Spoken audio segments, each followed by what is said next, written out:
안녕하세요. 저는 사연을 즐겨 듣는 30대 여자입니다. 사연을 듣기만 하다가 이렇게 사연을 보내려고 하니까 두근거리네요. 시작은 좋지 않은 일이지만 결국에 복수에 성공했으니 좋은 일이라고 생각해서 사연을 보내게 되었어요. 저와 비슷한 상황에 놓인 분들께서 혹시나 희망을 버리지 말고 꼭 복수할 수 있도록 모두 좋아요와 구독 한 번씩 눌러주시고 들어주시면 감사하겠습니다.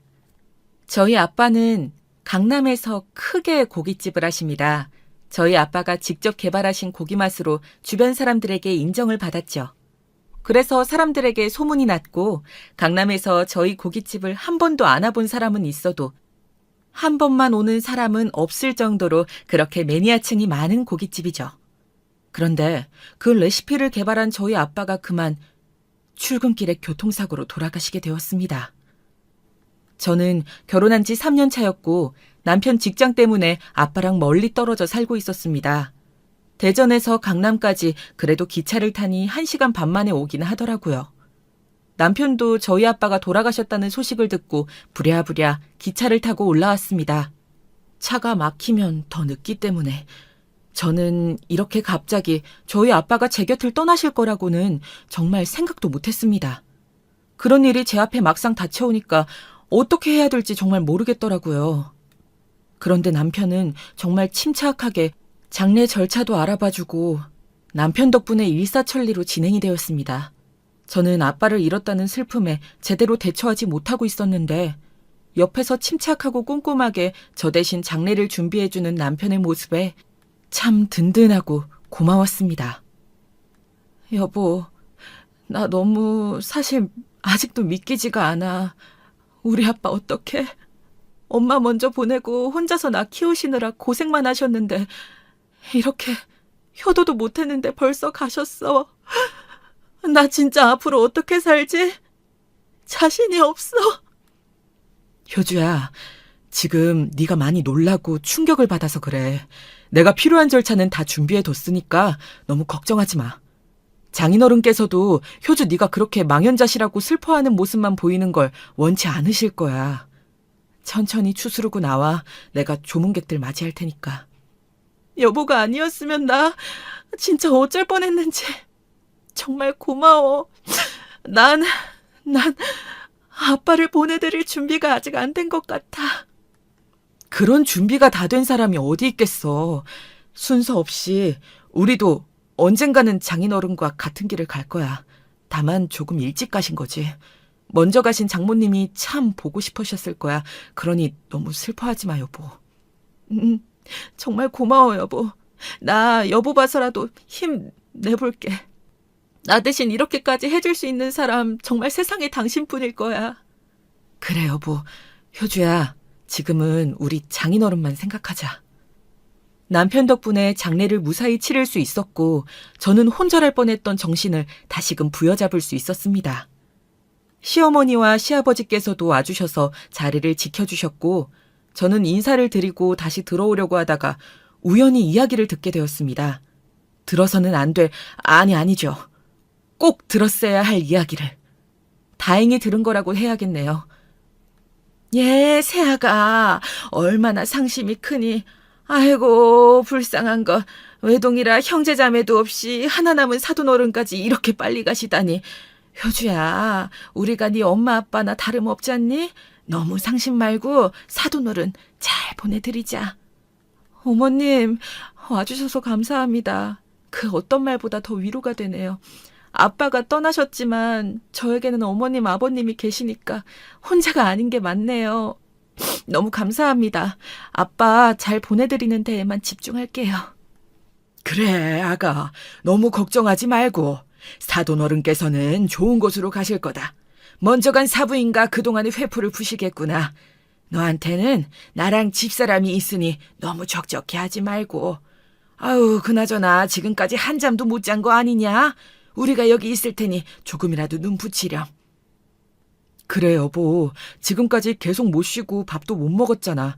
이러다 여보가 먼저 쓰러지겠어. 조금이라도 눈 붙이고 와. 잠이 오진 않더라도 누워라도 있다가 오는 게 어떨까? 어차피 잠이 오지도 않을 텐데. 나 괜찮아. 정말이야. 괜찮아요, 어머님, 아버님. 걱정해 주셔서 감사해요. 그래도 자리는 지키는 게 맞는 것 같아요. 그래도 이렇게 무리해서 자리 지키다가 너 쓰러지기라도 하면 우리가 먼저 가신 사돈어른 얼굴을 어떻게 보겠니? 무리하지 말고 이럴 땐 어른 말 듣는 거야. 얼른 들어가렴. 세아가 우리가 너무 걱정돼서 그런다. 이렇게 걱정시키는 것도 불효인 거 알지? 그렇게까지 이야기하시니 제가 더 당해낼 수가 없네요. 알겠습니다, 어머님, 아버님. 감사해요. 그럼 잠시만 다녀올게요. 잠도 오지 않았고 슬픔에 잠겨 누워도 불편하기만 할 것 같았지만 하도 시아버지, 시어머니, 남편이 모두 저에게 쉬라고 그러시는 바람에 잠깐이라도 누워있을까 하고 들어가 있었습니다. 그런데 5분이 지나도 10분이 지나도 몸이 편하기는커녕 마음이 그래도 내키지 않아서 다시 나와봤는데 그런 이야기를 듣게 될 줄은 정말 상상도 못했습니다.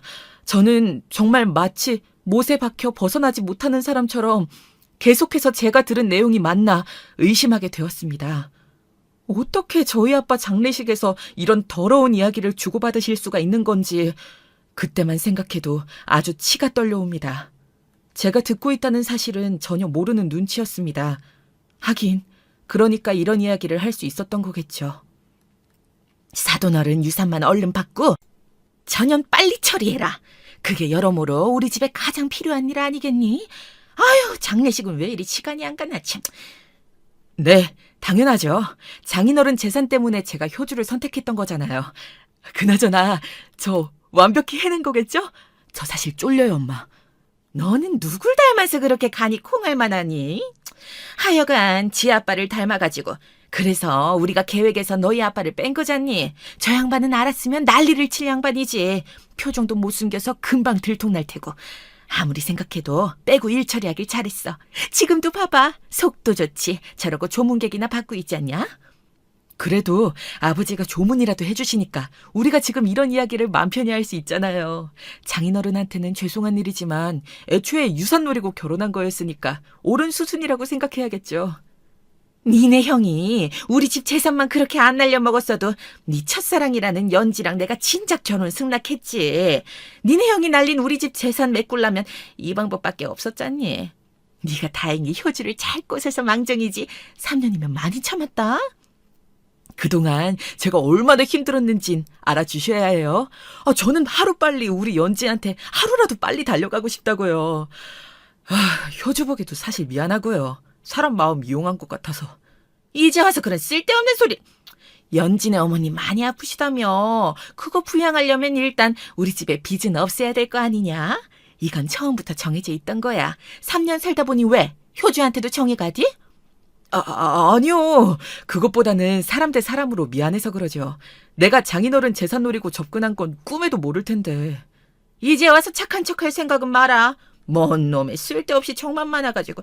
정이고 뭐고 일단 사람이 살만해야지. 넌 연지한테 돌아갈 생각만 해. 그래야 다른 맘 망가지지. 너도 결국 연지한테 돌아가기 위해서 이런 일을 벌인 거 아니야. 다 순리대로 가는 거야, 순리대로. 알겠어요. 마음 단단히 먹을게요. 수철이랑 당신 여기서 뭔 이야기를 그렇게들 하고 있어. 여기 수철이 네 직장 동료들 왔다. 가서 안내해라. 당신도 뭐하고 있어요. 이리 와서 좀 도와줘요. 알겠어요. 하여간 저 눈치 없는 인간. 이 더러운 대화 내용을 듣고 이성을 잃어 당장 뭐라고 할 뻔했는데 아무것도 모르시는 시아버지가 남편과 시어머니에게 다시 조문객들 응대를 도우라고 하는 바람에 나서지도 못했습니다. 대신 그 바닥에 주저앉아 넋나간 사람처럼 계속 바닥만 바라보고 있었습니다. 저는 이제 어떻게 해야 되는 걸까요?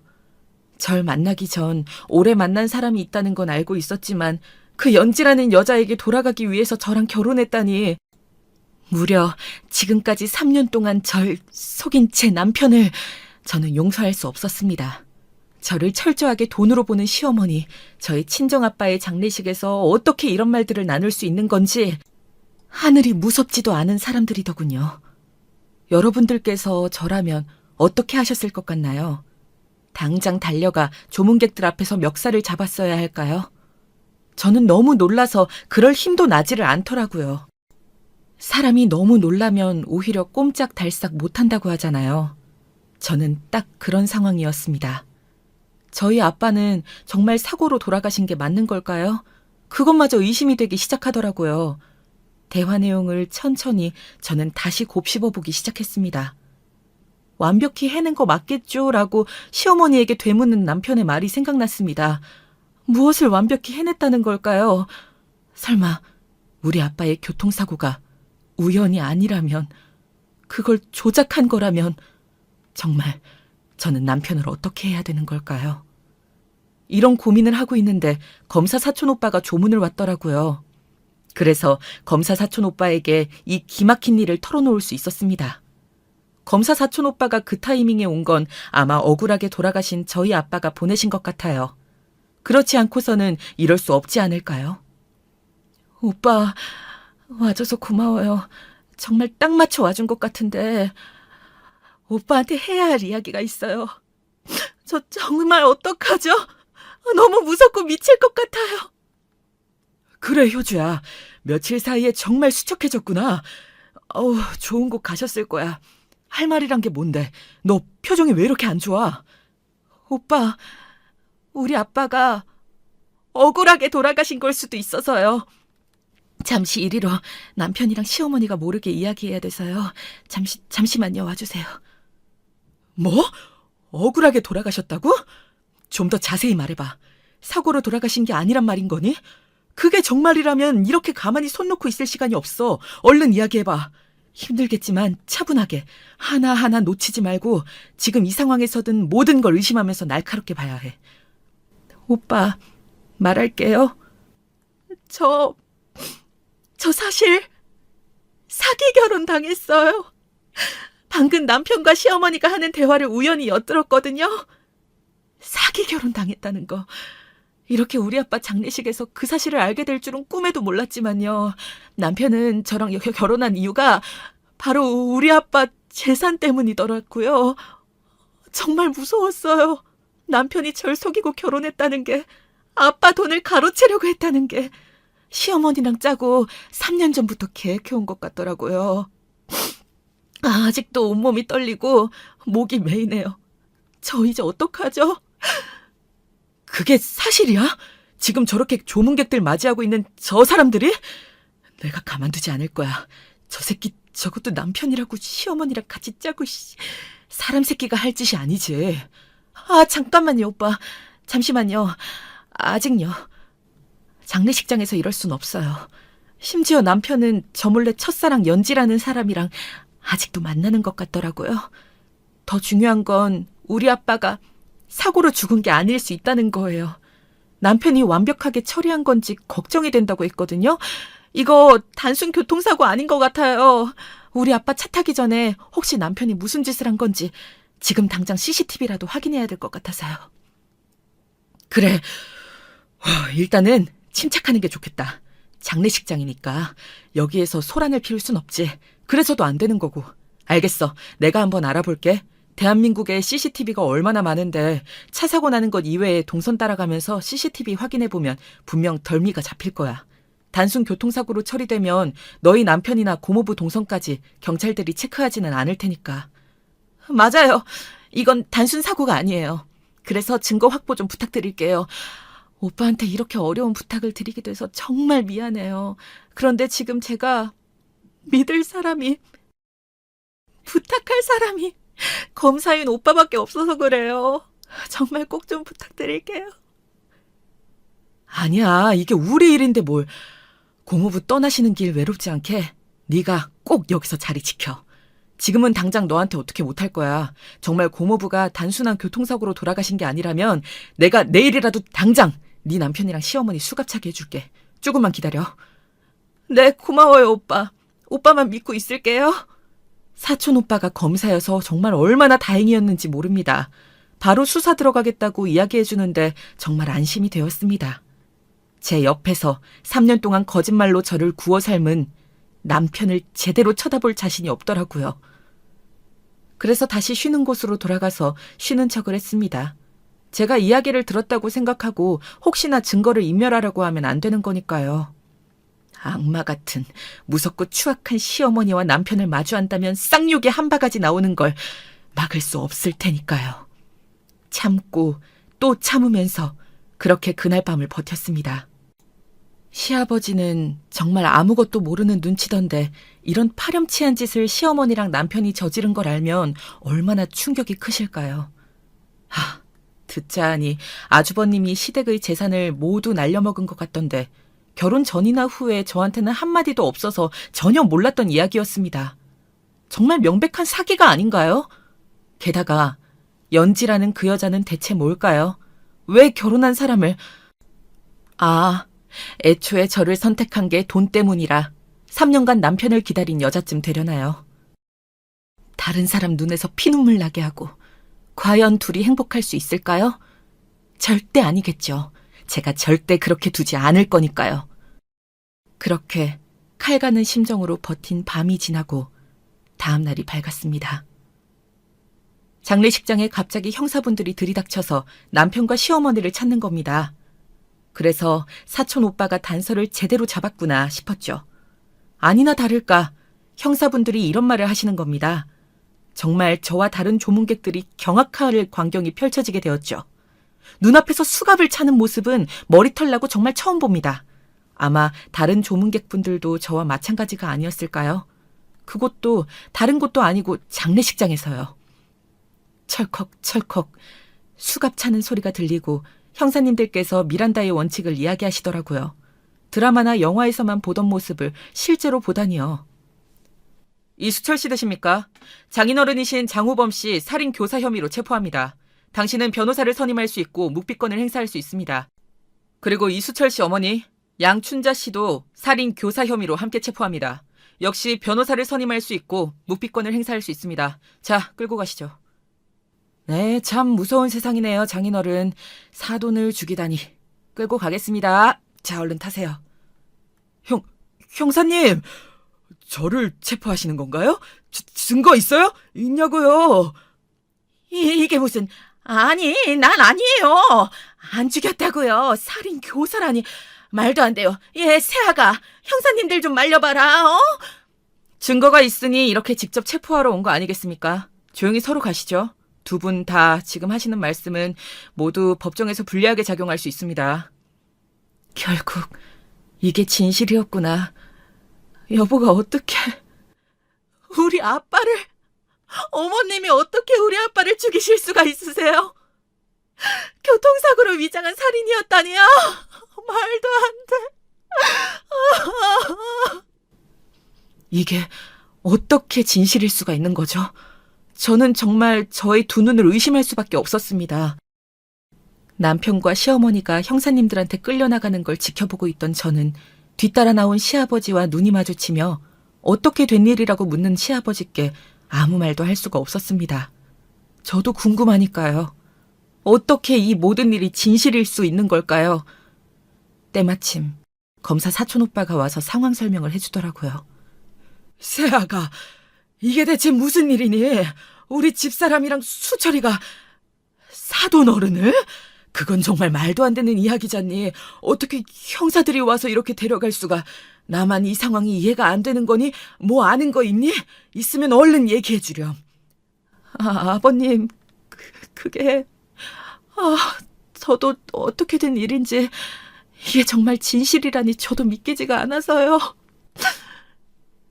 효주야, 방금 연행되었다는 소식 듣고 달려왔다. 생각보다 형사들이 더 빨리 움직여줘서 법정에서 진술 가능하지? 어제 나한테 해줬던 말, 그리고 너희 남편은 CCTV에서 발목을 잡힌 거야. 효주 네 말대로 정말 네 남편이 범인이었어. 고모부가 출근하시기 전에 미리 너희 남편이 와서 글쎄... 바퀴에 구멍도 내고 차 뚜껑까지 열어서 뭘 열심히 만지던 게 포착이 되었어. 단순 교통사고로 그대로 종결될 뻔했는데 효주 네가 고모부 억울함 풀어드린 거나 다름없어. 정말 다행이지. 예? 그게 무슨 소리입니까? 왜 우리 아들이 사돈어른 차에 대체 무슨 짓을 했다는 겁니까? 예? CCTV에 정말 찍힌 거 맞아요? 네, 안타깝지만 그게 사실로 드러나서 오늘 긴급하게 형사님들이 연행해 간 것입니다. 이건 엄청난 계획범죄예요. 아드님과 아내분께서 이런 일을 작당하는 동안 정말 모르셨던 거 맞습니까? 오빠, 아버님은 정말 아니셔. 어제 남편이랑 시어머니 대화 들으면서 알았거든. 시아버지는 아무것도 모르셔. 아무 잘못도 없으시고. 아마 나보다도 아버님 충격이 더 크실 거야. 오빠 너무 고마워. 내 의심이 맞았다는 걸 이렇게 바로 알게 되다니. 이건 다 오빠 덕분이야. 오빠 아니었으면 나 혼자 어떻게 이걸 이렇게 금방 알아내서 남편이랑 시어머니를 체포할 수 있었겠어. 어제 내가 들은 대화 녹음은 못했지만 분명 남편이랑 시어머니 폰 뒤지면 증거는 넘치고도 남을 거야. 당연히 법정 진술을 해야지. 그럼 이 모든 게 정말 사실이라는 겁니까? 만니 세아가? 정말 면목이 없구나. 아니 왜 대체 그런 잔인한 짓을. 저도 몰랐는데 아버님께서는 저한테 말씀해 주실 수 있었잖아요. 아주버님이 시댁 재산 홀랑 날려먹은 거예요. 저는 여태껏 아버님과 가족이 아니었나 봐요. 저만 모르는 시댁의 비밀이 있었잖아요. 저 어제 듣고 얼마나 놀랐는지 몰라요. 그 날려먹은 재산 때문에 우리 아빠 재산을 노리고 수철 씨가 저한테 일부러 접근한 거였다고요, 아버님. 저는 이제 어떻게 살아가야 할까요? 어떻게 살 수 있을까요? 사고뭉치 그 녀석 때문에 우리 집 재산이 싹 다 날아간 건 사실이다. 세아가 미리 말 못해서 정말 미안하구나. 사실 알고 우리 수철이랑 결혼한 줄 알았는데 그게 아니었더구나. 그래서 세아가한테 우리 집에 대해 제대로 말해줘야 되지 않겠냐고 했더니 수철이랑 집사람이 극구 말리더구나. 알아서 좋을 건 하나도 없다면서 말이지. 그랬어도 내가 너한테만큼은 이야기해줬어야 하는데 정말 미안하구나. 이미 늦었잖아요, 아버님. 상황을 보세요. 그것만 제가 알았어도 수철 씨한테 넘어가는 일은 없었을 거예요. 수철 씨가 저희 아빠를 죽게 만드는 일도 없었을 거고요. 지금 일어난 거 우발적인 것도 아니고 철저히 계획된 살인이잖아요. 내가 그동안 정말 잘못했구나. 내가 대신 사과하마. 정말 미안하다, 세아가. 용서하라는 말은 못하겠구나. 내가 정신 못 차린 두 사람이 꼭 벌받고 죗값 치르고 나올 수 있게 할 거다. 정말 미안하구나. 당연히 그래야죠. 조금만 더 일찍 알았더라면 우리 아빠가 돌아가실 일도 없었을 텐데. 이 원통함은 대체 누구한테 원망해야 하는 걸까요? 힘들겠지만 일단 서로 가서 그 작자들이 뭐라고 짓거리는지 들어보자. 좀 더 압박해서 전부 자백할 수 있도록 해야겠어. 얼른 다녀오자. 그럼 여기는 누가 지켜? 효주야, 세아가 내가 면목도 없고 염치도 없지만 잠깐이라도 마지막으로 시아버지 노릇하게 해주겠니? 내가 지키고 있을 테니 얼른 다녀오렴. 아버님, 알겠어요. 감사합니다. 금방 다녀올게요.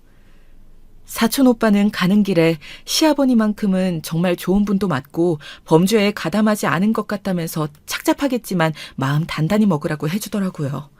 저도 같은 생각이었기에 고맙다고 했죠.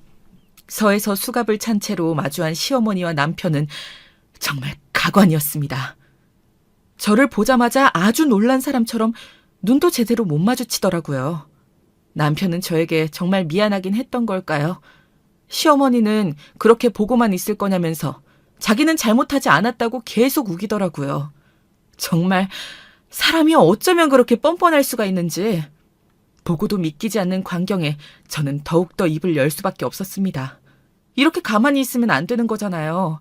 우리 아빠는 살아 돌아올 수 없는데 말이죠.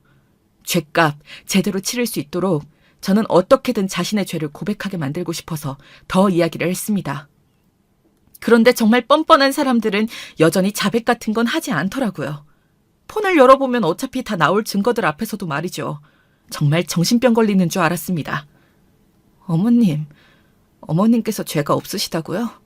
저 어제 그 대화 다 듣고 신고한 건데. 모르셨나 봐요. 하긴. 그럼 어떻게 하루아침에 갑자기 형사들이 들이닥쳐서 체포된 건지 앞뒤가 안 맞았을 텐데. 그래서 모른 척 계속 발뺌하실 거였던 거예요? 뭐? 그럼 우리를 신고한 게 다 효주 네가 그런 거라는 거냐?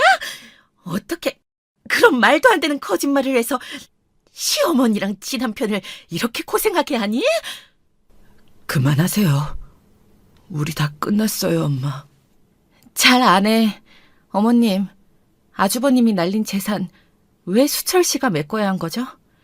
그것도 저희 아빠 재산으로요. 아니, 유산으로. 죽일 것까진 없었잖아요. 대체 왜 그랬어요, 왜? 유산이어야 탈이 없지. 재산이면 언제든 가져올 수도 있는 거잖니? 그리고 막말로 우리 수철이랑 그동안 세월이 있는데 어쩌면 우리한테 묻지도 않고 바로 이렇게 신고라니?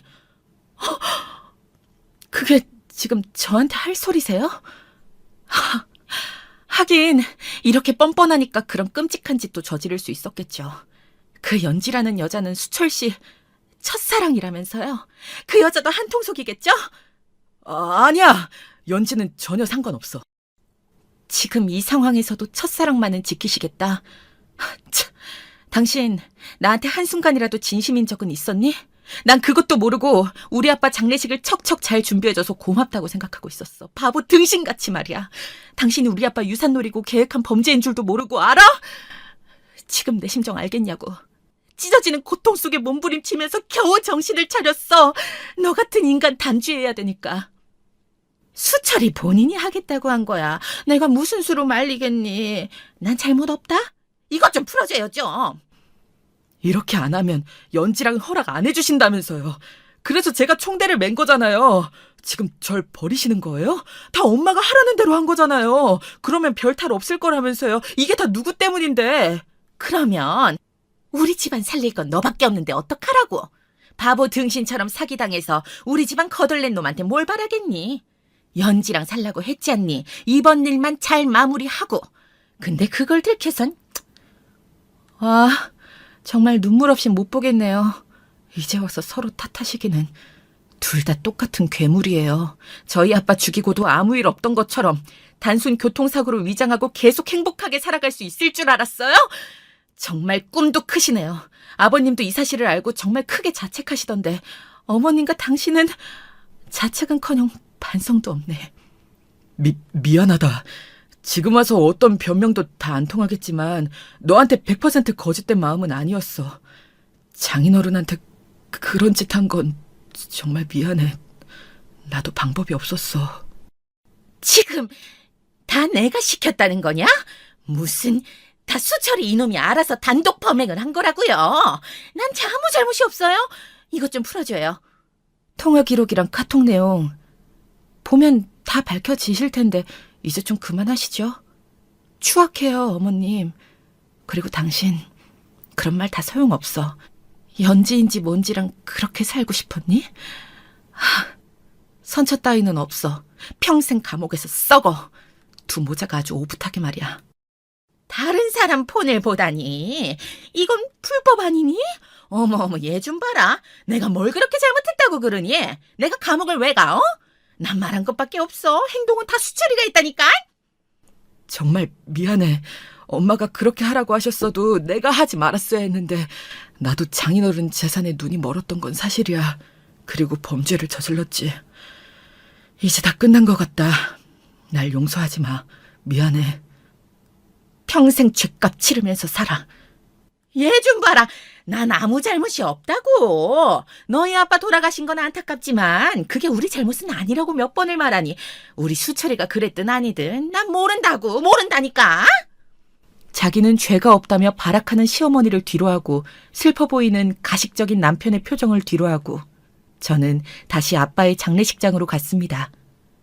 아무것도 모르고 남편에게 고마워했던 제가 정말 바보 멍청이 같더라고요. 어떻게 이런 일이 있을 수 있을까요? 아빠께서 저한테 그 대화를 엿듣게 하신 건 아닐까요? 정말 억울해서 더는 속지 말라고 말이죠. 검사 사촌 오빠 덕분에 수월하게 남편과 시어머니를 벌할 수 있었지만 아직도 저는 그때 그 일만 생각하면 숨도 잘 쉬어지지가 않습니다. 가족끼리, 아니 가족을 빙자한 사기에 살인까지. 죄질이 정말 나쁘잖아요. 저희 아빠가 다시 살아 돌아오실 수만 있다면 어떤 짓이든 할 수 있는데 세상에는 우리 아빠를 다시 살려낼 방법이 없습니다. 여러분이 저라면 어떻게 하실 건가요? 죄인들은 감방에 가서 죗값을 치르고 있습니다. 시아버지는 봉사단체에 들어가서 없는 듯 살고 있고요. 저는 아빠의 고깃집을 이어받아서 아빠의 빈자리가 티나지 않게 열심히 일상을 살아가고 있습니다. 시어머니가 남편에게 살인을 사주하는 내용이 다 밝혀졌거든요. 카톡도 참 착실히 주고받았고요. 남편은 우리 아빠를 사고사로 위장하기 위해서 어떻게 계획하고 실행할지 낱낱이 시어머니한테 보고했거든요. 그 증거가 그대로 있는데 어떻게 끝까지 자기는 죄가 없다고 할 수가 있는지 뻔뻔한 시어머니에 또 한 번 놀라게 되었습니다. 저는 도저히 안 되겠어서 남편의 첫사랑이라는 연지라는 그 여자를 수소문했습니다. 수소문해서 찾아갔죠. 남편과 시어머니의 파렴치한 범죄와 본인 때문에 우리 아빠가 억울하게 돌아가셨다는 이야기를 하기 위해서였습니다. 죗값도 치르고 있고 그런 남자를 사랑한 것을 평생 후회하게 만들어주고 싶기 때문이었죠. 유현지 씨, 혹시 저 아시나요? 제가 이수철 씨랑 3년간 살았던 사람이거든요. 잘 알고 있어요. 저한테는 무슨 일로 찾아오신 거죠? 혹시 수철 씨한테 무슨 일 생긴 건가요? 저는 수철 씨한테 뭘 요구하거나 하진 않았어요. 뭘 묻고 싶으신 건진 잘 모르겠지만. 그걸 정말 몰라서 물어요? 정말 모르는 거야 아니면 모른 척 하는 거야. 이수철 씨랑 시어머니가 감방에 있는 거 정말 몰라요? 그럼 말해줘야겠네. 이수철, 살인자야. 그렇게 만든 사람은 바로 당신이고 알아요? 그래서 계속 연락이 안 되었던 거군요. 저는 정말 몰랐어요. 수철 씨가 아내분이랑 헤어지고 다시 올 때까지 기다려달라고 해서 그렇게만 하고 있었고, 저는 보시다시피 저희 아픈 엄마 간호하느라 한시도 허투루 쓸 수 없는 사람이라고요. 수철 씨 얘기하시러 온 거면 얼른 하고 가세요. 살인자라니. 아무리 화가 나셨어도 정말 무례하시네요. 생사람 잡는 것도 정도가 있는 거죠. 그리고 당신보다 제가 더 좋으니까 만날 수도 있는 거죠. 뭐라고요? 정말 뻔뻔하게 그지없네. 철판 제대로 깔았네요. 하긴 그러니까 불륜을 3년 동안이나 하셨겠지만 그래서 지금 자꾸 몰랐다고 하시는데 내가 그걸 믿을 것 같아요? 그리고 몰랐다고 계속 말하면 있던 죄가 없어진다고 생각하시는 건가요? 이수철이 당신 때문에 우리 아빠를 죽였는데 그것도 발뺌할 거예요? 그냥 모르면 끝이라고 말할 수 있어? 3년간 유부남이랑 그렇게 만난 건 아픈 엄마 앞에서 떳떳하시고. 여기 병원에서 이러시면 어떡해요. 나가서 이야기해요, 우리. 잘못했어요. 일단 나가요, 네? 제발, 제가 잘못했다고요. 아니요, 전혀요. 여기서 뻔뻔한 유현지 씨 민낯을 병원 사람들도 알아야죠. 그리고 이런 유현지 씨 어머님께서도 창피 좀 당하셔야 하고요. 딸이 유부남을 만나는 걸 알고도 가만히 놔둔 건 잘한 짓인가요? 네? 대답 좀 해보세요. 대답 좀 해보시라고요. 남의 병원에서 이러시는 건 정말 아니죠. 제가 잘못했다고요. 그러니까 제발 그만. 내 남편 이수철이 여기 있는 유현지 씨랑 3년 동안 바람을 피우고 바람 피운 걸로 모자라 둘이 살겠다고 우리 아빠를 죽였어요. 지금 감방에 가 있고요. 그런데 몰랐다고 발뺌을 하네요. 병원 사람들, 이리 좀 와보세요.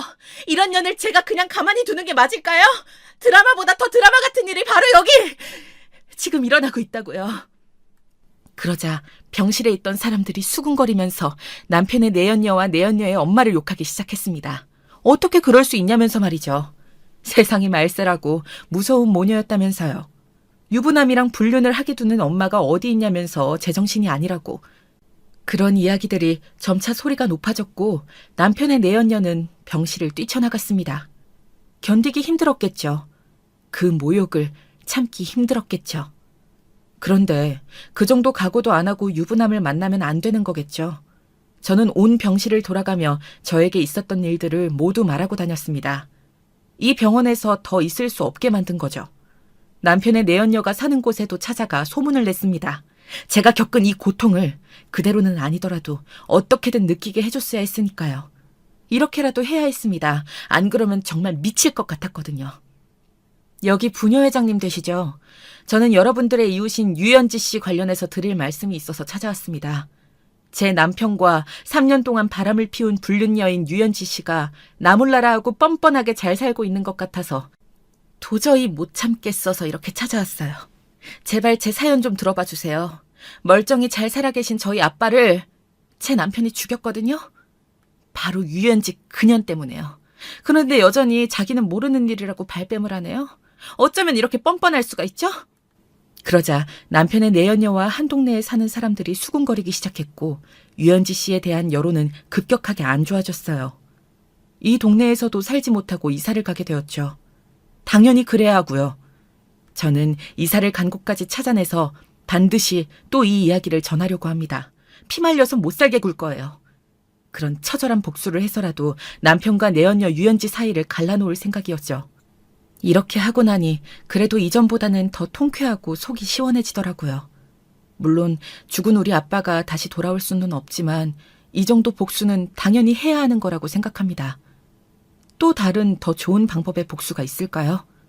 좋은 아이디어가 있다면 댓글로 알려주세요. 참고하도록 하겠습니다. 그리고 남편의 수감 생활이 힘들도록 이 파렴치한 짓을 수감자들끼리도 알 수 있게 저희 검사 사촌 오빠의 힘을 조금 빌렸습니다. 같은 감방에서 소문이 다 나서 남편은 얻어 터지고 괴롭힘을 당하고 있다는 소식을 들었습니다. 정말 지옥 같은 감옥 생활을 하길, 절대 먼저 나오는 일이 없길 바라고 또 바라고 있습니다. 저는 아빠의 가게를 물려받아서 일을 하는 게 생각보다 더 잘 맞아서 이번에 가게를 더 확장할 준비를 하고 있습니다.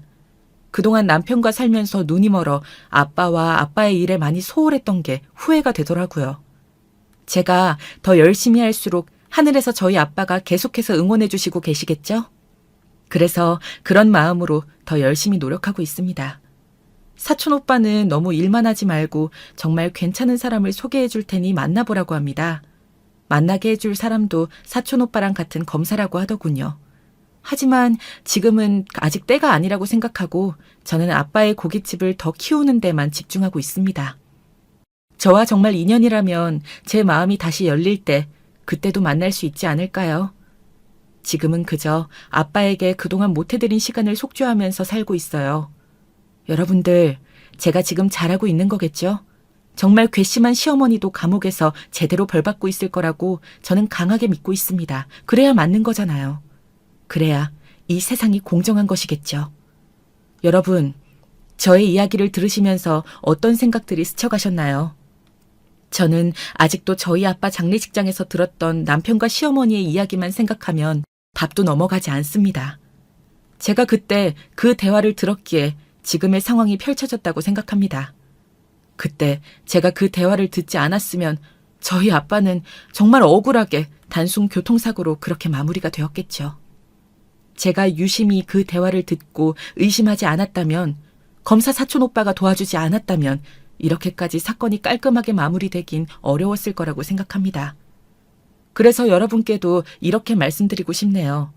의심할 건 하라고요. 그렇게 조언해드리고 싶습니다. 의심은 여러분들께서 성장하고 발전하는 지름길이 될 수 있습니다. 우리는 모두 완벽하지 않습니다. 때로는 우리가 믿는 것이 틀렸을 수도 있습니다. 그러나 우리가 그것을 인정하고 문제를 인식하고 해결책을 찾으려는 노력을 기울인다면 우리는 더 나은 결정을 내릴 수 있을 것입니다. 의심은 또한 여러분들께서 더 많은 정보를 얻을 수 있도록 도와줍니다. 여러분들이 의심하고 더 많은 정보를 수집하면 여러분들은 더 나은 결정을 내릴 수 있기 때문입니다. 이를 위해서는 질문을 하고 조사를 하고 자료를 모으는 것이 필요합니다.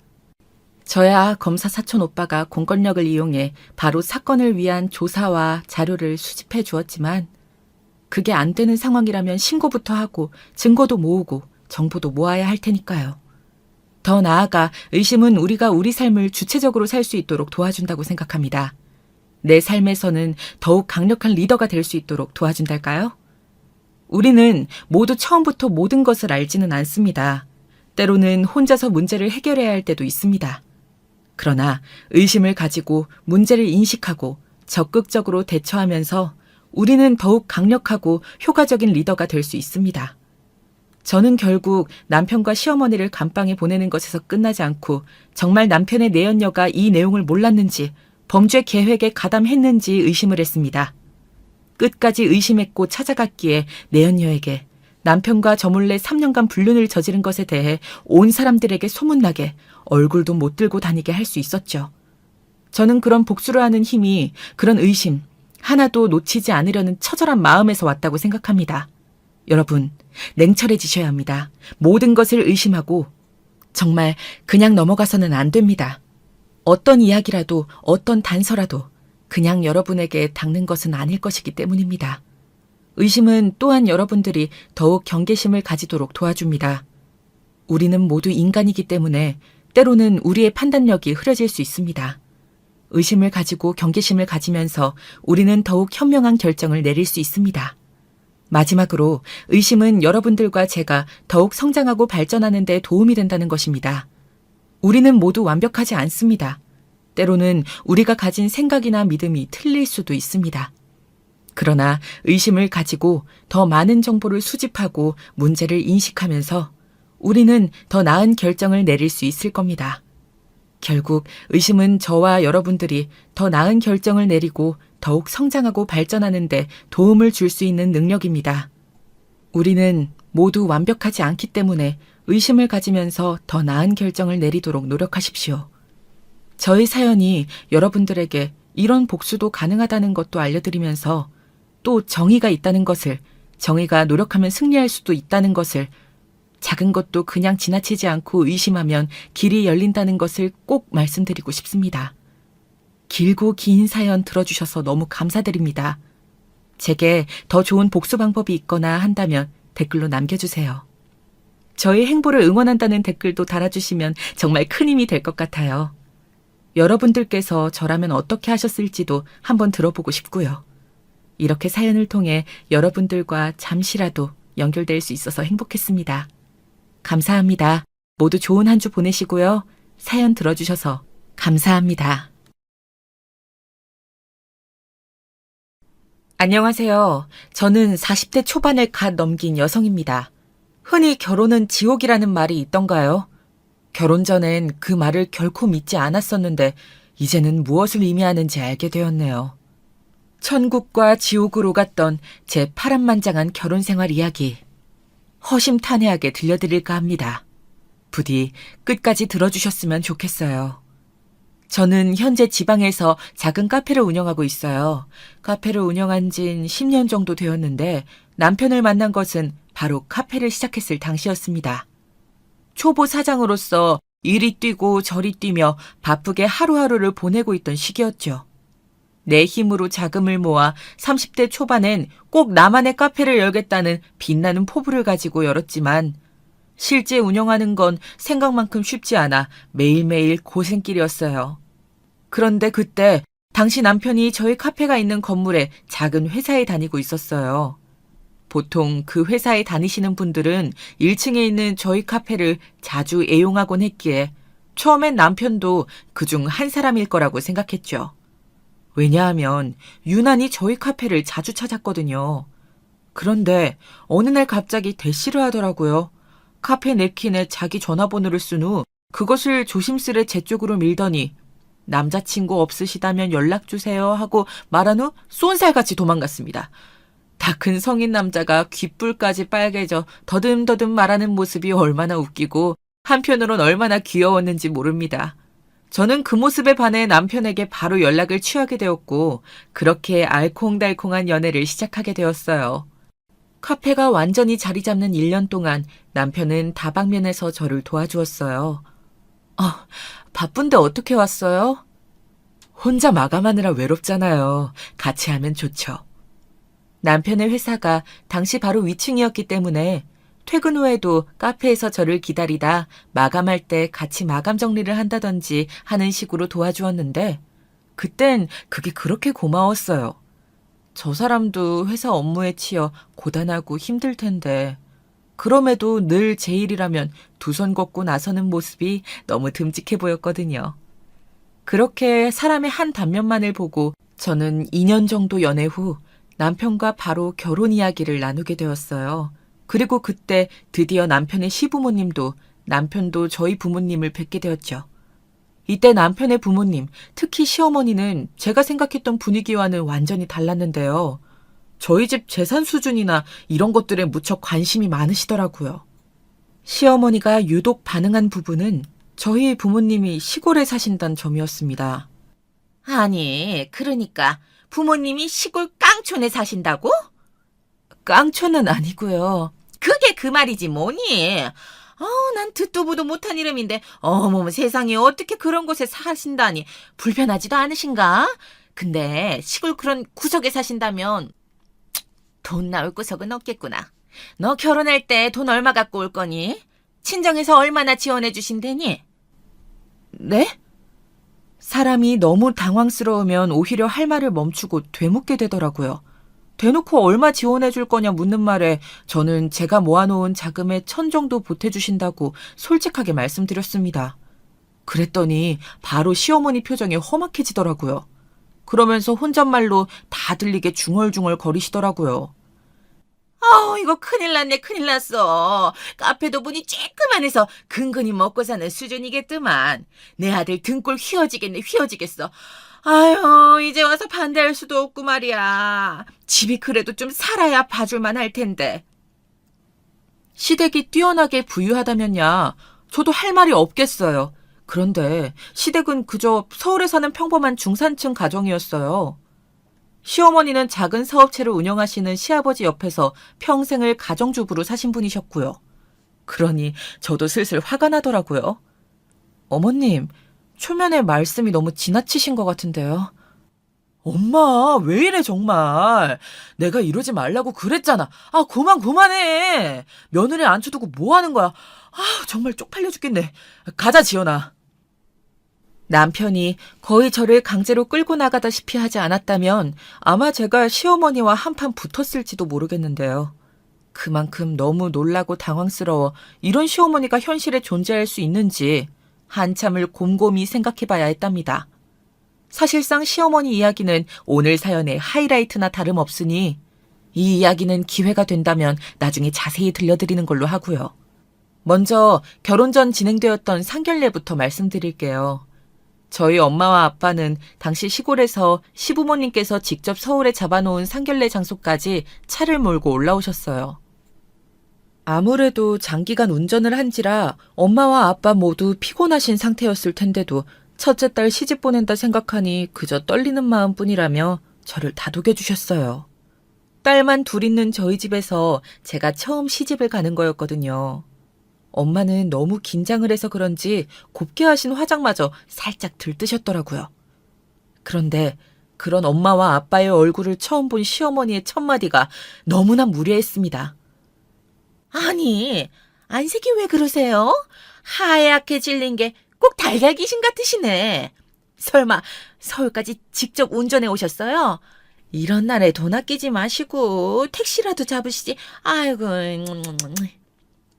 단순히 걱정이라기보단 정도가 지나친 말이었는데요. 찌푸러지는 제 인상과는 달리 엄마는 당황해하지 않으시고 오히려 여유로운 미소로 화답하셨어요. 저희가 어제 너무 떨려서 잠을 설쳤더니 안색이 좀 그런가 봐요. 걱정 감사합니다, 사부인. 그나저나 우리 지연이를 이런 좋은 집안에 시집 보내게 돼서 너무 마음이 놓이네요. 사부인은 지연이 말 맞다나 너무 고우세요. 굽긴요. 쭈글쭈글해져서 영 보기 싫은 외모인데요. 어쩐지 시어머니 말투는 툴툴거리는 말투였고 덕분에 분위기는 불편하게 가라앉아 버렸습니다. 그러다 시골에 대한 이야기를 하며 그 분위기를 더 냉수 끼얹듯 가라앉히시더라고요. 그나저나 제가 아들한테 살짝 듣기론 시골에 사신다고 들었는데 오시기 힘드셨겠어요. 근데 거기 살만은 한가요? 여기처럼 인터넷도 안 터질 거고 여러 가지 불편하실 텐데 그런 촌구석에 있으면 심심하지 않아요? 아기는 없고 궁금해서 여쭤보는 거예요. 에? 아니에요. 저희는 한평생 도시에서 일만 하며 살아 그런지 여기가 더 한적하고 마음이 좋아요. 일부러 전원 생활을 선택한 걸요. 여기서도 농사 짓고 해마다 바뀌는 풍경 보는 게 별미랍니다. 소똥 냄새만 한가득이지. 위생도 안 좋고 병원 다니기도 불편하세요. 생활 수준이 여기에는 완전히 다른데 사람들이 괜히 서울로 올라오려 하겠어요? 난 냄새만 맡아도 싫던데. 아니, 그런데 이게 무슨 냄새지? 어디서 이상한 냄새가 나는 것 같네? 그러다 일이 터졌는데요.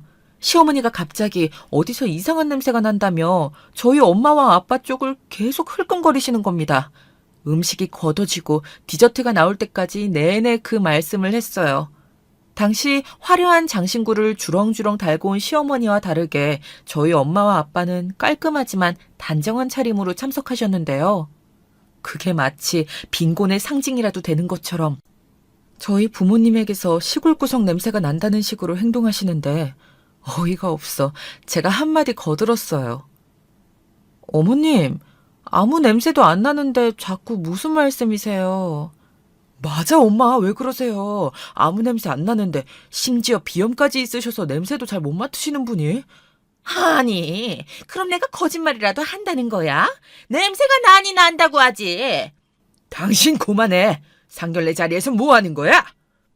냄새가 난다고 벅벅 우기시는 시어머니 덕에 시아버지까지 나서셔선 무슨 말이냐며 큰 소리를 벌컥 내셨고 그제야 시어머니는 움츠러드는 기세였습니다. 이 분위기는 마치 시어머니 측에서 대놓고 저를 반대하는 것과 다름이 없었어요. 저희 엄마와 아빠 역시 그걸 눈치채고 기분이 퍽 안 좋아지셨고요. 사돈어른, 오늘은 자리가 자리이니만큼 아이들 얘기를 하죠. 그때 아빠가 중간에서 대화 흐름을 끊어내셨는데요. 평소 온화하신 성격이시기 때문에 이 정도면 아빠 역시 상당히 화가 나셨다는 걸 알 수 있었습니다. 저는 아빠의 손을 꼭 잡으며 조금만 참아달란 신호를 보내어야만 했어요. 상견례가 끝나고 나선 내내 부모님을 대놓고 무시한 시어머니의 행동에 남편은 저희 엄마 아빠 앞에서 무릎까지 꿇으며 싹싹 빌었어요. 왜냐하면 친정엄마와 아빠 모두 이 결혼을 다시 생각해보는 게 어떻겠냐며 저를 설득하셨기 때문이에요. 죄송합니다, 장모님, 장인어른. 저희 어머니가 오늘 실수가 많으셨던 것 같습니다. 제가 미리 중재를 잘했어야 하는데 다음번엔 절대 이런 일이 생기지 않도록 하겠습니다.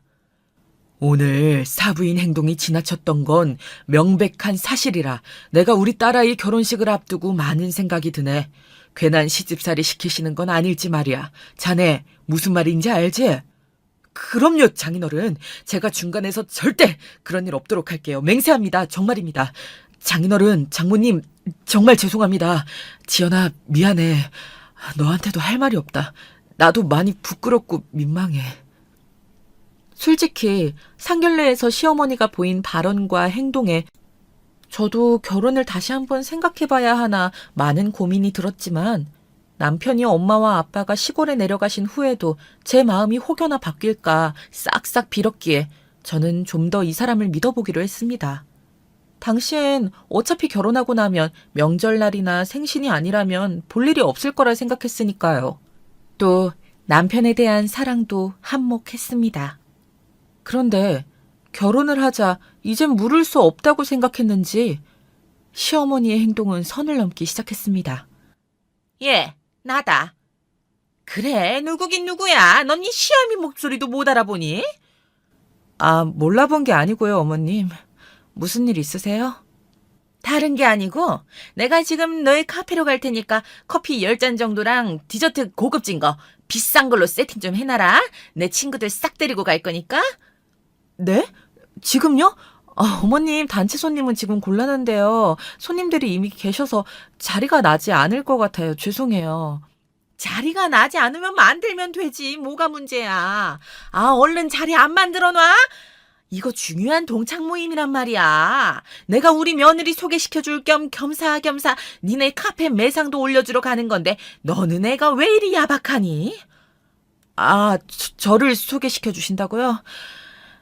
네, 알겠어요, 어머님. 갑작스러운 방문에 당황스러움도 잠시, 있던 손님들을 쫓아내고 자리를 만들라니 황당했지만 절 소개시켜 주시고 싶다는 시어머니의 말을 거스를 수는 없었어요. 얼마나 자랑하고 싶으셨으면 그러실까 해서 조금 기분이 좋기도 했지요. 그런데 막상 열댓 명의 친구분들을 데리고 카페에 도착한 시어머니는 저를 우리 며느리야 결혼식장에서 봤지? 얘들아 얼른 앉자 하며 바로 커피와 디저트부터 찾으시더라고요. 고급으로 준비했냐며 한 번 더 확인까지 하시고요. 시어머니의 집은 저희 신혼집에선 차로 30분 거리, 카페에서도 그 정도 거리에 위치해 있었는데요. 애초에 그리 멀지 않은 거리라 그런지 카페에 방문하시는 일이 잦았습니다. 매상을 올려주기 위한다는 명목으로 친구분들을 자주 데리고 오셨죠. 여기서 문제는 시어머니께서 친구들과 카페에 오셔서 5, 6시간을 죽치고 수다를 떨고 계시면 다른 손님들이 앉을 공간이 부족하고 또 카페 내부가 너무 시끄러워져 기존의 손님들이 떠나신다는 점이었습니다. 저에게는 손님 한 분 한 분이 중요한데 단골 손님마저 떠나니 불안해지더라고요. 어머님, 조금만 조용히 부탁드릴게요. 다른 손님들도 계셔서요. 저희 카페는 조용히 노트북 작업하시는 분들도 많아요. 어느 날은 제가 조용히 다가가 정중하게 귓속말로 부탁드렸는데 말한 제가 민망스럽게 퉁명스레 받아치시더라고요. 아우, 내가 언제 시끄럽게 떠들었어. 아유, 알았어. 아유, 까다롭긴. 조용히 할게. 매상 올려주러 왔더니 며느리 눈치만 더럽게 보게 되네. 그리고 카페에서 무슨 공부를 한다? 그래, 우리 살살 얘기했어. 며느리가 시어머니한테 그러면 안 되지.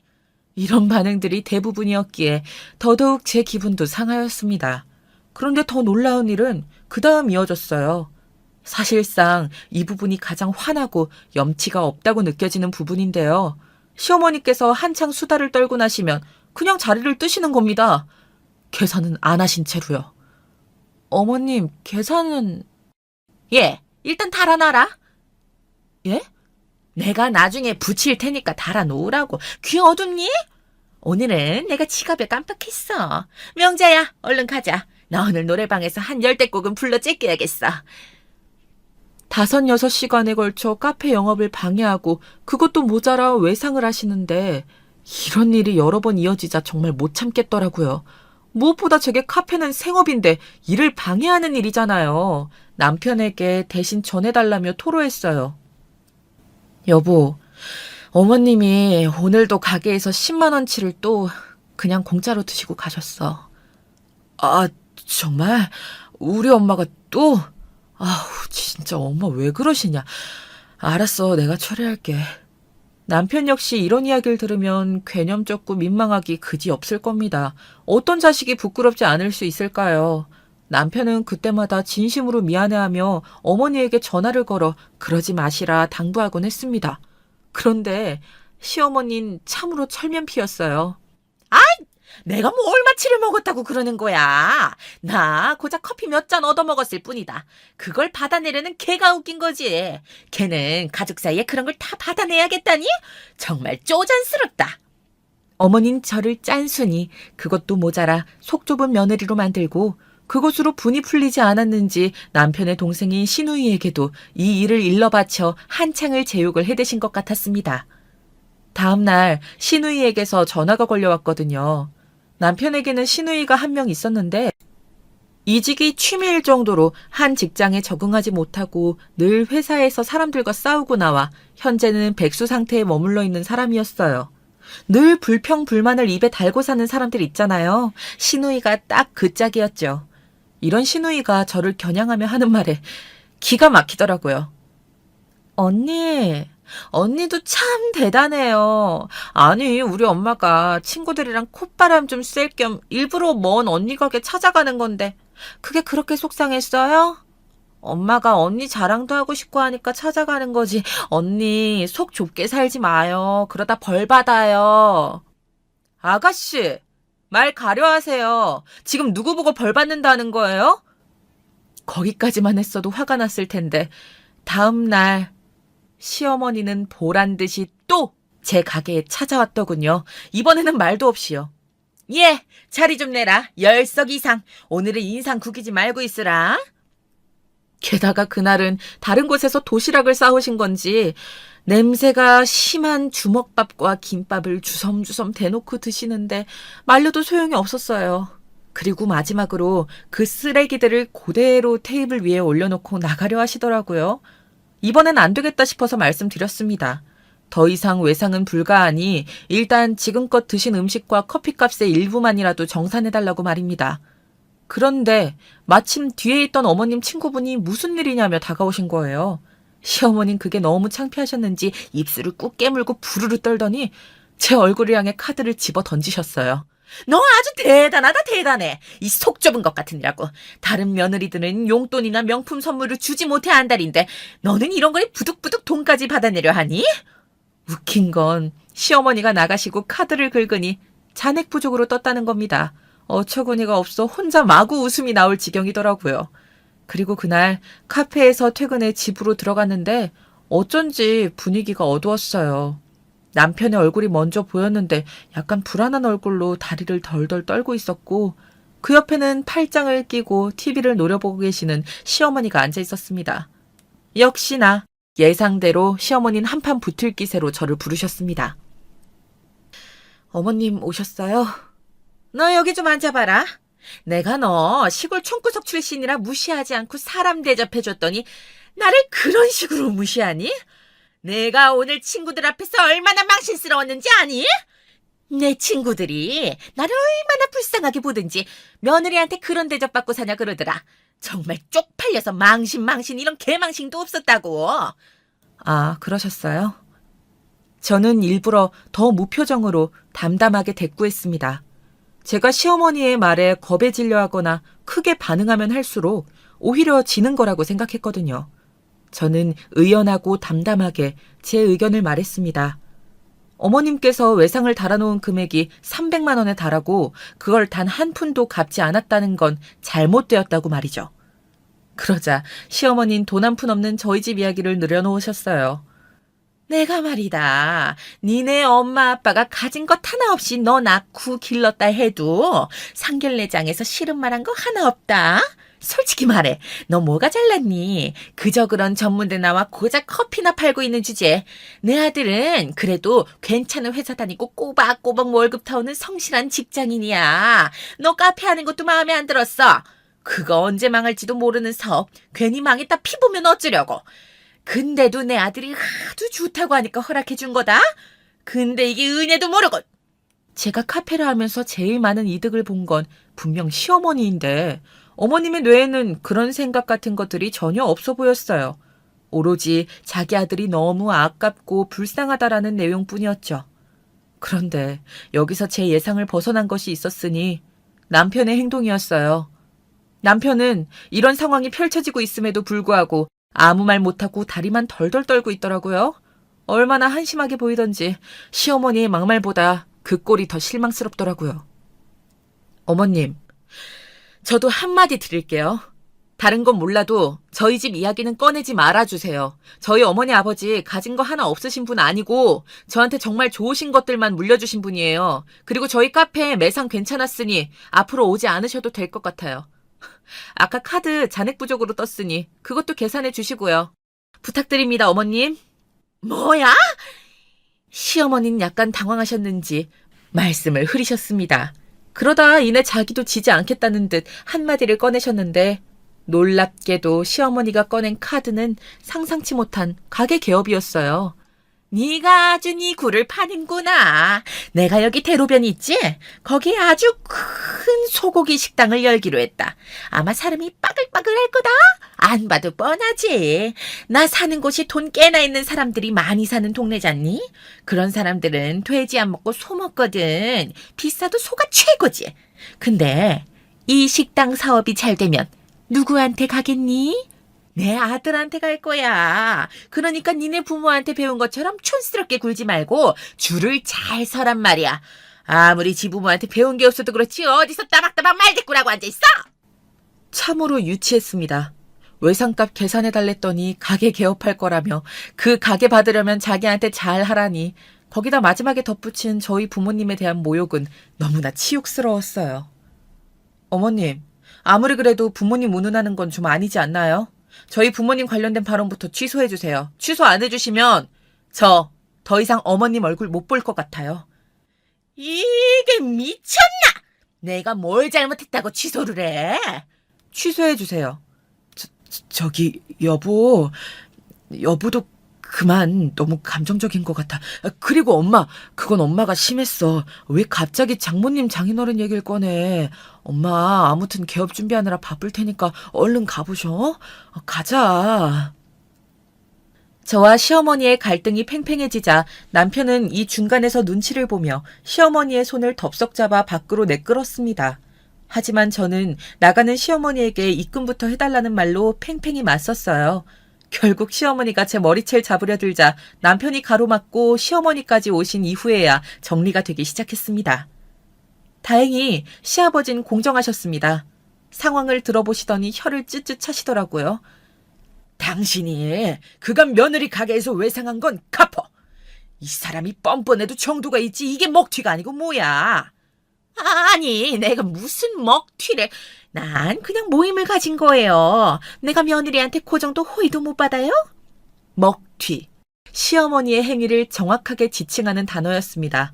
저는 시어머니를 똑바로 쳐다보며 다시금 사과를 요구했고 사과를 해주시지 않는다면 며느리의 호의는커녕 며느리로서 시댁을 찾아갈 일도 없을 거라 말했습니다. 그러자 시어머니는 시아버지와 남편 눈치를 보다 마지못해 사과를 하시더군요. 그래, 사과한다, 사과해. 됐니? 네 부모 잘났다, 잘났어. 근데 너 마음 그렇게 쓰는 거 어디 뭐 되는 일이 있겠니? 있나 보자. 우리 가게 잘 되면 나한테 콩고물 하나 떨어지는 거 없을 줄 알아? 내 아들 돈 감히 탐내지 말아라. 알겠니? 제가 아드님이며 시댁돈 탐낼 그럴 일은 없네요, 어머님. 그러니 걱정 붙들어 매세요. 어른에게 한마디 한마디 말대꾸한다는 게 버릇이 없어 보인다는 건 알았지만 이 이상 시어머니에겐 단 한마디도 지고 싶지 않더군요. 시어머니는 저를 씩씩거리며 노려보았지만 더 무서운 기세의 시아버지의 벼락 같은 불호령에 붙잡혀서 질질 끌려 나가셨습니다. 사실 이대로 시어머니 쪽과 연이 끊긴다 하더라도 저는 괜찮을 것 같았습니다. 그런데 시어머니가 나가고 저는 또 한 번 충격을 받고야 말았습니다. 이번엔 남편에게서요. 전번 날 남편이 베란다에서 퇴사란 단어를 꺼내며 통화하는 걸 들었는데 이 일일 줄은 상상도 못했습니다. 조심스레 자신도 엄마의 고깃집에서 일하고 싶단 말을 주섬주섬 늘여놓더라고요. 아니, 사실 나 회사 일이 좀 안 맞았었거든. 그냥 이럴 바엔 엄마 가게 일이나 도우면서 돈 많이 버는 게 낫겠다 싶어서 퇴사한다고 말했어. 뭐라고? 아니, 그걸 왜 이제야 말하는 건데? 남편은 회사에서 승진을 앞두고 있었고 이번엔 저에게 꼭 끝까지 회사를 다니겠다고 약속까지 했었습니다. 왜냐하면 남편 역시 시누이처럼 회사를 자주 옮겨 다니는 버릇이 있었거든요. 아주 남매가 유유상종이었죠. 저는 미리 말을 하지 않은 남편에게 너무나 실망스러웠습니다. 여보, 좋은 면을 봐봐. 우리 가게 진짜 잘 될 거야. 엄마가 진짜 좋은 자리에 가게 자리 잡아놨거든? 자기도 이제 큰 가게 사무소리 듣는 거라고 카페 일 안 해도 돼. 지금 나랑 장난해? 어머님이랑 이 지경까지 왔는데 어머님 덕을 보라고? 남편은 신이나 제잘거렸지만 더 말을 듣기 싫어 문을 쾅 닫고 안방으로 들어가 버렸습니다. 그리고 방 안 침대에 앉아 곰곰이 이 결혼 생활에 대해 곱씹게 되더군요. 부부인데도 불구하고 한마디 상의 없이 일을 저지르는 남편, 친정 부모님에게 막말하는 시어머니, 이 결혼 생활을 계속해도 되는 걸까 하는 생각이 처음으로 아주 강하게 들었습니다. 그날 밤 잠이 안 올 정도로요. 그런데 여기서 시부모님은 모르시는 것이 있었습니다. 사실 저희 엄마와 아빠는 할아버지에게서 물려받은 재산이 상당해 도심에 건물을 몇 채나 가지고 계시는 분이었어요. 요즘은 청소년들의 꿈도 건물주라고 하던데 저희 엄마와 아빠가 바로 그 건물주님이셨어요.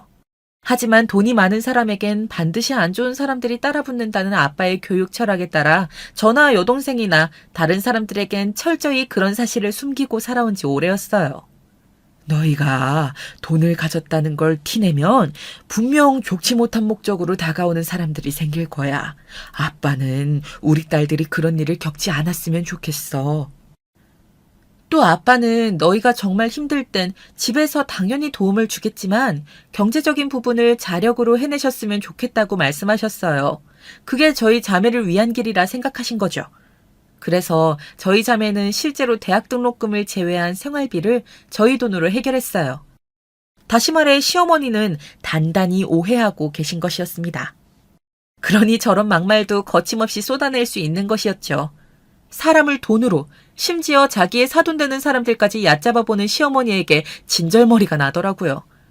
그래서 홧김에 저희 집안의 실체를 공개할까 고민했지만 저는 아빠가 주신 교훈을 생각하며 꾹 참았습니다. 그리고 남편에게조차 말하지 않은 채 일단은 이 사실을 계속 숨기기로 했습니다. 분명 언젠가 한 번은 시어머니의 코를 납작하게 만들 일이 있을 거라 생각했거든요. 훗날 저의 선견지명이 어떻게 관통했는진 조금 이따 말씀드릴게요. 아무쪼록 시어머니의 가게 개업 이후 남편은 시어머니 가게로 출근을 하게 되었습니다. 개업발이란 게 있는 건지 소고기 가게는 잘 되는 것 같아 보였습니다.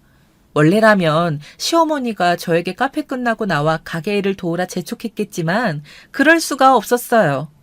그 사이 저희 집안엔 두 가지 일이 생겼는데요. 바로 제가 임신을 하게 된 것이 그 첫 번째였어요. 임신 초기였기 때문에 무리한 식당 일은 할 수가 없었죠. 전 내심 시어머니와 마주치지 않아 기뻤습니다. 그리고 집안에 생긴 두 번째 일은 엄마께서 허리가 원래 안 좋으셨는데 농사일을 하시면서 더 안 좋아지셨는지 치료를 받기 위해 서울로 올라오신 것이었어요. 당연히 서울에 있는 병원에 다니시기 위해 여기 머무르셔야 했고요. 아니야, 김서방이 불편하지. 나는 그냥 호텔이나 이런 곳에 머무르면 돼. 엄마, 그게 무슨 말이야. 내가 오랜만에 온 엄마도 제대로 내 집에서 대접 못 해줘요? 동생도 지방에 살고 엄마를 호텔에 가시게 하는 건 내가 마음이 불편해. 엄마는 저희 남편에게 민폐를 끼치게 하는 일이 될까봐 처음엔 굳고 사양하셨는데요. 제 설득으로 머무르게 되셨습니다. 전 엄마가 최대한 편히 지낼 수 있도록 베개도 매일 세척하고 엄마가 좋아하시는 촉감의 이불도 준비하며 잠시나마 이 짧은 모녀간의 시간을 즐기려 했던 것 같습니다. 그간 시어머니와의 갈등으로 많이 지쳐있기도 했고 저도 엄마에게 이런저런 이야기를 하며 스트레스를 풀고 싶었거든요. 그런데 저희 엄마가 집에 있다는 소식을 듣자마자 갑자기 득달같이 시어머니에게서 전화가 걸려왔더군요. 예, 사부인이 니네 집에 계신다고? 네, 그런데요, 어머님. 이때부터 이미 불길한 예감이 들기 시작했어요. 너네 엄마라는 호칭이 사부인으로 바뀌고 시어머니의 말투가 무척이나 나긋했거든요. 역시나 시어머니는 당황스러운 말씀을 하시더군요. 마치 저와의 냉전은 모두 싹 잊은 것처럼 아주 뻔뻔하게 말입니다. 잘됐다. 그럼 저기 내가 아주 급한 일이 있어서 말이야. 사부인을 잠깐 빌려도 될까? 그게 무슨 말씀이세요? 무슨 말이긴. 우리 가게에 카운터 보시는 아줌마가 갑자기 자기 친언니가 죽었다면서 가게를 관뒀지 뭐니. 그래서 지금 사람이 비는데 아우 너무 급해서 당장이라도 사람이 필요하단 말이야. 사부인도 거기 집에만 계시면 척척하실 거고 내가 돈은 섭섭치 않게 챙겨주마. 어? 사부인도 솔깃하지 않을까 싶은데. 듣자마자 황당하더라고요. 한마디로 시어머니는 다름 아닌 치료를 위해 오신 엄마에게 잠깐 가게 일을 부탁하기 위해 마음에도 없는 부드러운 말투로 전화를 거신 것이었습니다. 그러면서 저에게 부탁하고 싶지만 저는 임신 초기이고 조심해야 할 시기이니 어쩔 수 없지 않겠냐며 은근히 배려하는 척까지 하시는데 그 꼴이 더 보기 싫었습니다. 이런 제안일수록 단칼에 더 거절해야겠다는 생각이 들어 엄마 허리가 안 좋아서 당분간 쉬시는 게 좋을 것 같아요. 아무래도 가게 일까지 보시는 건 무리예요. 힘드시겠지만 사람을 구해보세요 어머님 하고 전화를 끊었습니다. 그런데 전화가 끊어진 걸 모른 건지 시어머니와 시누이가 나누는 대화가 수학이 넘어 들려오더라고요. 아니, 지금 이 언니 뭐라는 거야? 엄마한테 하는 말투가 왜 이렇게 삐딱해? 시어머니한테 이래도 되는 거야? 진짜 기막혀. 아유, 그러니까 말이다. 기껏 시골 구석에 처박혀 있는 사람 생각해서 이런 일자리 제안해줬으면 고마운 줄 알아야지. 하여튼 못 배운 사람들이 원래 저런다? 세상에, 어떻게 이런 험담을 늘어놓을 수가 있을까요? 순간 너무 울컥하더라고요. 저는 전화기를 들어 욱하는 마음에 버럭 소리를 내지르려 했습니다. 그런데 그때 엄마가 다가와 무슨 일이냐 물으셨고 저는 겨우 마음을 가라앉히며 시어머니가 이런 제안을 하셨다고 말했습니다. 그런데 엄마는 잠시 생각하는 듯한 눈치이시더니 자신이 그 식당 일을 대신 보겠다고 하시더라고요. 엄마, 치료도 안 끝났는데 그게 무슨 말이야? 아, 싫어. 절대 안 돼. 안 끝나긴 다 끝났어. 애초에 너 얼굴 볼 겸 핑계 삼아 겸사겸사 올라온 거야. 임신했으니 마음도 싱숭생숭할 거고 네가 엄마 보고 싶을까 봐. 그러니 걱정하지 마. 엄마는 자신이 그 식당 일을 도우시겠다고 계속 고집하시더라고요. 제가 마지못해 시어머니와 이러저러한 일이 있었고 그래서 더더욱 시어머니 가게 일은 돕고 싶지 않다고 말했지만 엄마는 은은한 미소까지 지으시며 자기에게 맡겨달라고 하시더라고요. 아마도 딸 자식 시집살이 당하는 걸 알았으니 시어머니와 친해져서 풀어보시려고 그러시는 것 같았습니다. 그렇게 엄마는 시어머니의 가게로 나가게 되셨습니다. 저는 엄마가 행여나 시어머니에게 안 좋은 일이라도 당할까 조마조마한 마음뿐이었어요. 그래서 남편에게 미리 당부까지 해놓았습니다. 여보, 우리 엄마 옆에서 잘 챙겨줘야 해, 알았지? 당신만 믿는다. 걱정하지 마. 내가 잘 챙겨드릴게. 아무렴 내가 사위인데. 그리고 우리 엄마도 이제 정신 차리셨어. 장모님이 일 도와주시는 거 고맙다고 갈비까지 따로 챙겨주신대. 남편의 말은 미심쩍었지만 일단은 믿어보려고 했습니다. 설마 사부인 되는 사람이 가게까지 나와 도와주는 건데 그 앞에서 못할 말을 하겠나 싶었지요. 엄마는 일주일 정도만 가게 일을 도와주시기로 하셨습니다. 그 안에 시어머니께선 구인구직 사이트로 다른 분을 구하시기로 하셨고요. 그런데 이상하게 그 기간이 점점 늘어나더라고요. 처음엔 분명 일주일만 부탁드린다고 했던 게 2주일이 되고 3주가 되어갔습니다. 거기다 엄마 얼굴이 어쩐지 조금 피곤해 보여 더 걱정스러웠습니다. 엄마, 괜찮아? 카운터 보는 거 힘들진 않아? 하나도 안 힘들어. 괜찮아. 사부인이 아주 잘해주셔. 앉아서 일도 하실 수 있게 해주고 성품이 사나워 보이셨는데 그렇진 않으시더라. 우리 딸 걱정하지 말고 뱃속의 아이만 생각해. 엄마는 오히려 이 나이에 오랜만에 이런 일도 하니 신기하고 재밌다고 하셨어요. 저는 직접 제 두 눈으로 확인하기 위해 임신 초기임에도 불구하고 시어머니의 식당에 나가 도와드리는 척하며 엄마 쪽을 보기도 했습니다. 그런데 시어머니 손님 맞느라 정신이 없으신지 엄마와는 거의 말을 섞지 않으셨고 엄마 역시 별 힘든 기색 없이 가게 일을 도우시더라고요. 그걸 보고선 저도 모르게 조금 방심을 했던 것 같습니다. 그러던 어느 날 제가 참지 못할 일이 터지고 말았지요. 그날은 제가 간식거리를 사들고 시어머니의 식당에 방문한 날이었어요. 시어머니와는 워낙에 좋지 못한 감정이 많이 쌓여있지만 일하시는 엄마가 힘드실까봐 좋아하시는 달달한 주전부리들을 사들고 방문한 것이었죠. 그런데 식당 안쪽에서 소란스러운 소리가 들리더라고요. 무슨 일인가 싶어 서둘러 달려가 봤더니 시어머니의 목소리가 쩌렁쩌렁 가게 안을 울리고 있었습니다. 이 도둑년이 감히 사돈돈을 훔쳐가? 어디 훔쳐갈 게 없어서 내가 돈 챙겨주겠다 했어? 안 했어? 아니에요. 제가 왜 그랬겠어요. 진정하세요, 사돈. 엄마는 시어머니에게 뺨을 맞은 듯 한쪽 뺨을 부여잡고 바닥에 엎어진 채 시어머니를 올려다보고 있었고 옆에 있던 남편은 안절부절 못한 채 머리만 쥐어뜯고 있었습니다. 그때 시어머니가 절 발견하곤 곧바로 저에게까지 손가락질을 하며 고래고래 소리를 지르더라고요. 예, 네 엄마가 내 가게 돈을 훔쳤다. 가게 시제가 안 맞아서 돈을 세고 또 세봤는데 아무리 세봐도 돈이 안 맞잖아. 너 이거 어떻게 물어낼 거야, 어? 당장 내 돈 물어내. 애미가 훔쳤으면 딸년이라도 그 돈을 갚아야지. 시어머니는 이럴 줄 알았다면서 배운 게 없는 촌구석 사람들을 사돈이랍시고 믿고 쓴 게 자기 잘못이라는 말도 서슴지 않았습니다. 제 입에서 고운 말이 나가지 않았습니다. 너무 화가 나 손이 벌벌 떨리고 차갑게 마음을 가라앉히려 했지만 소용이 없더군요. 왜 저희 엄마 의심하세요? 증거 있어요? 증거가 없긴 왜 없어? 네 엄마 말고 카운터 본 사람이 또 있니? 너 카페에서 내가 공짜로 커피 먹는다고 돈 내놓으라고 했을 때부터 알아봤다. 돈이면 혈안이 되어 있더니 네 엄마도 아주 너랑 똑같아. 집구석이 전부 돈에 눈이 멀었어. 이제 보니 집안 내력이었구나. 그때 시어머니의 말을 듣는 순간 눈물을 흘리며 훔치지 않았다고 하시는 엄마와 아무 행동도 못하고 있는 남편이 겹쳐 들어오며 눈이 돌아갔습니다. 저는 곧바로 시어머니 보는 앞에서 일을 저질러 버렸습니다. 바로 남편 머리채를 잡고 소리친 것이죠. 네 엄마 교육 똑바로 시켜 죽기 전에! 그리고 내가 증거 잡아낼 거야. 만약에 저희 엄마가 훔치지 않았다는 게 입증되면 어머님도 각오하셔야 할 거예요. 저게? 내가 지금 네 엄마 112에 신고 안 해주는 것만으로도 감사해야 할 판에 정신이 나갔나? 저는 시어머니의 모든 말을 무시한 채 엄마를 끌고 정신없이 가게 밖으로 나왔습니다. 오직 딸을 생각해 가게에서 열심히 일했을 엄마를 생각하니 가슴이 더 아파왔습니다. 심지어 시어머니의 만행은 이게 끝이 아니었어요. 엄마는 저를 생각해 말하지 못했던 것들을 그제야 하나씩 털어놓으셨어요.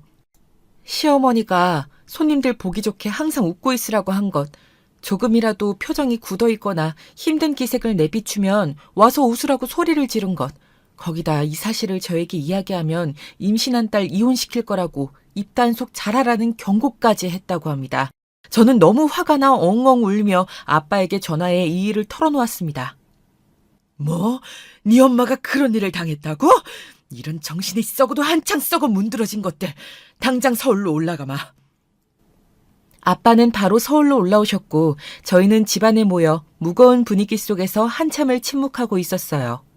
그 누구도 쉽사리 입을 뗄 수 없을 만큼 무겁고 심각했어요. 전 엄마에게 깊은 죄책감을 느끼고 있었고요. 그런데 그때 엄마가 이런 말씀을 하시더라고요. 네 시어머니 이상한 게 한두 가지가 아니었어. 밤에 네 남편까지 일부러 일찍 퇴근시키고 친구들을 가게로 부르더라고. 그리고 무슨 짓거리를 하는진 모르겠지만 다음날 가보면 아주 식당이 엉망이었다. 그러면서 나한텐 절대 바깥 사돈한테 말하지 말라고 그러더라고. 어? 친구들을 부르셨다고? 가게로? 그때 불현듯 전에 남편이 말해주었던 시어머니에 대한 추문이 스쳐 지나갔어요. 시어머니께서 예전에 한창 친구들끼리 하는 내기 도박을 즐겼다는 이야기가요. 어느 날 시아버지가 우연히 그걸 알아채어 그만두지 않으면 이혼이란 얘기에 겨우겨우 그만두셨다고 했죠. 하지만 한번 도박을 시작하면 영원히 끊지 못한단 말이 있죠. 시제가 맞지 않는 것과 시어머니가 대놓고 저희 엄마를 도둑으로 몰아가신 데엔 이유가 있을 게 분명했습니다. 자신이 가게 돈을 빼돌려 놓고 일을 저지른 게 뻔했어요. 여기까진 제 추측이었지만 확실한 증거가 필요했어요. 언니, 내가 도와줄게. 엄마가 그런 일 당했다는 거 들었어. 우리 집 돈 많아서 좋은 게 뭐야? 이럴 때 써야지.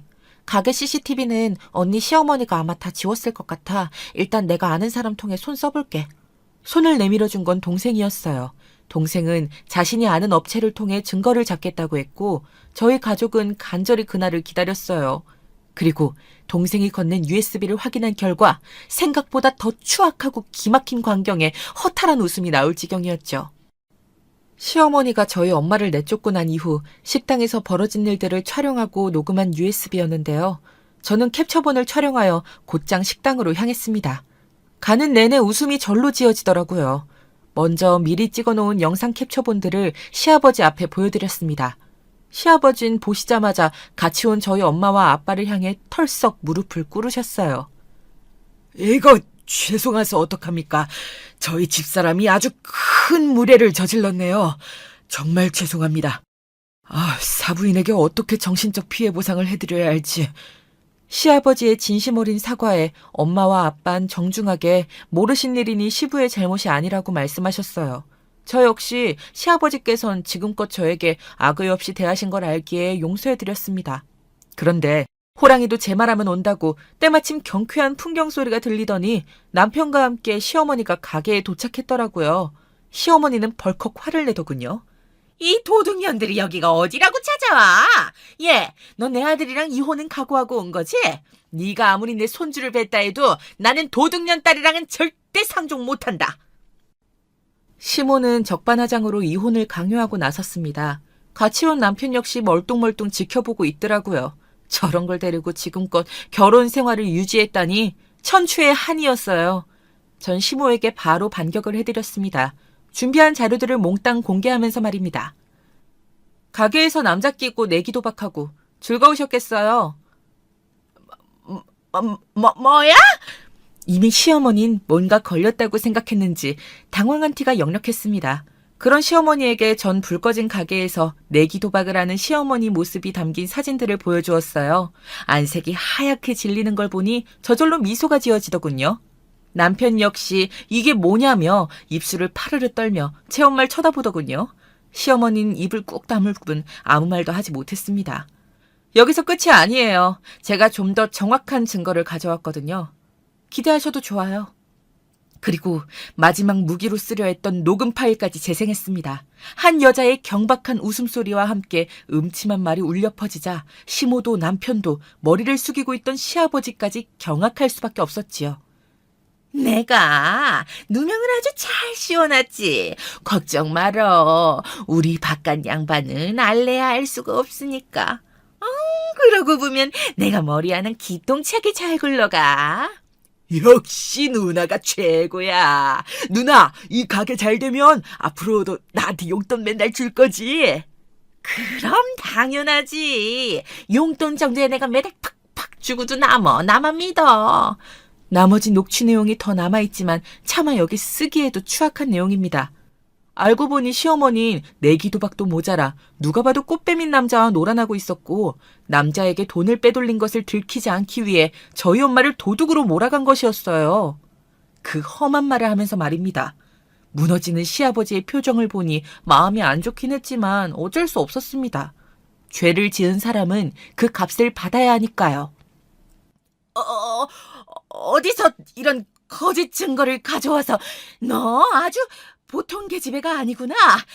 이럴 줄 알았어. 이게 어디 봐서 내 목소리야. 여보, 아니에요. 당신이 속아 넘어가고 있는 거라고요. 이 발칙한 것이 궁지에 몰리니 별짓을 다 꾸며내는구나. 이래서 내가 널 받아주는 게 아니었는데. 제가 어떻게 어머니 목소리까지 꾸며내겠어요. 보기 안 좋으니 그만 인정하세요. 하지만 그때 가슴을 치며 시어머니를 막은 건 남편이었습니다. 엄마 그만해요. 제발. 언제 정신 차리실 거예요. 젊으셨을 땐 내기 도박으로 집안을 말아드시더니 이젠 횡령도 모자라서 장모님께 그런 짓까지 저지르시고. 엄마가 사람이에요? 남편의 절규는 안타까울 정도로 절박해 보였습니다. 아마도 제가 알지 못하는 시어머니의 도박 관련된 가정사가 더 있는 듯 했어요. 그리고 남편의 말에 이어 얼굴이 붉어진 시아버지까지 더 이상은 못 참겠는지 그대로 시어머니의 뺨을 후려치셨어요. 그 짝소리에 저희 친정 부모님은 물론 가게 손님분들도 놀라 정적이 흘렀습니다. 당신이랑은 단 하루도 못 살아! 당장 꺼져! 그날 이후 시아버진 곧바로 시어머니와 이혼을 강행하셨고 저 역시 남편과는 깨끗이 갈라서기로 했습니다. 지엄마 등 뒤에 숨어 자기 와이프 하나 지킬 줄 모르는 마마보이는 더 이상 필요가 없었거든요. 아직 태어나지 못한 아기가 걸리긴 했지만 제 뒤에 친정엄마와 아빠가 있다고 생각하니 너무 부정적으로만 생각하지 않기로 했어요. 게다가 한 가지, 저희 집이 재력이 있다는 거 언젠가 한 번은 쓰일 거라고 말했죠. 전 남편과 이혼 도장을 찍으며 시댁에 당당히 어느 정도의 재산을 가지고 있는지 밝혔습니다. 그러자 그 반응이 얼마나 놀라웠는지 모릅니다. 시어머니가 울며 불며 빌기 시작했어요. 자기가 잘못했다, 다시 돌아와 달라며 돈에 횟가닥 뒤집어진 얼굴을 보이는데 정작 돈에 미친 게 누구인지 사람이 순간 무서워 보이기까지 했어요. 자, 여기까지가 제 파란만장한 결혼 생활 이야기입니다. 앞서 이야기한 것처럼 참 파란만장했죠. 이혼을 결심했을 땐 여러 고민과 갈등이 있었지만 귀한 딸아이와 함께 카페를 운영하며 열심히 살아가고 있는 오늘을 생각하면 참 잘한 결정이었다는 생각이 듭니다.